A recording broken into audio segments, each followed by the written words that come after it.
I grew up in a household of a city hall worker.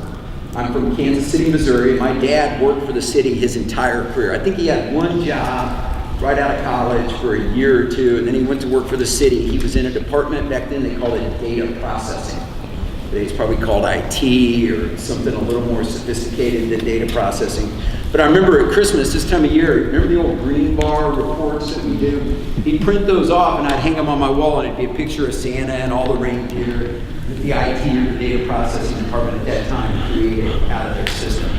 And when Linda called me on this, I called my dad, and I was reminiscing a little bit about growing up in a city hall household.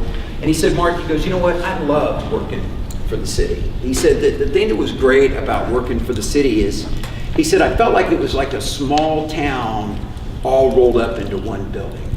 And there was a lot of diversity, but on the other hand, there was a lot of security. And he goes, I just loved it for my career. And I said, well, Dad, I'm gonna be speaking on change. And he got kind of quiet. And I said, what was it like driving change? And he goes, oh, Mark. He goes, there was some tough times. You had a lot of people that had been there a long time, and sometimes there were things that I thought should have been fairly routine, fairly easy, that it just seemed like we used to battle a long time to get those done. And I said, well, can you think of an example of one that was particularly challenging that you look back on now and think, boy, it should have been a lot easier than it was? And he thought for a little while, and he said, well, I remember when the PC first came out, and people were using typewriters. And he goes, you would have thought taking those typewriters away, we were taking away their firstborn child. He goes, that was a tough one. But he goes, now I look back on it, and there isn't a typewriter that's left in City Hall. Anybody here around when Fort Worth went through that change?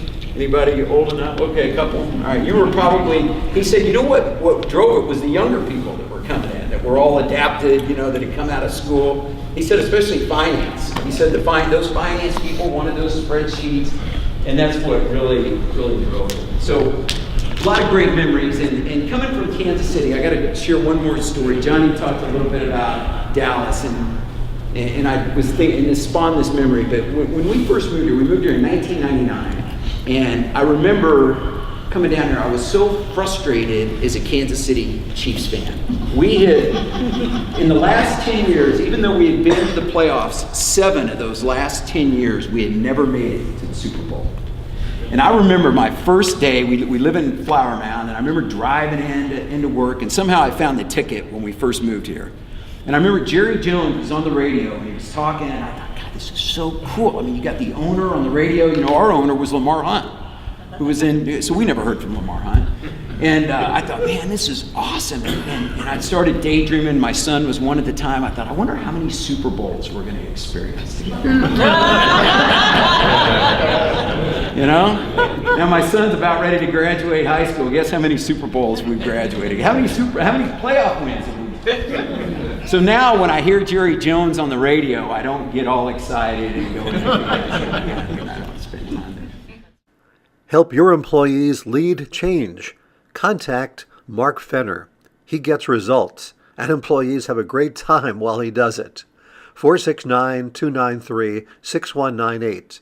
This is Bob Kaplitz for the Rise Performance Group.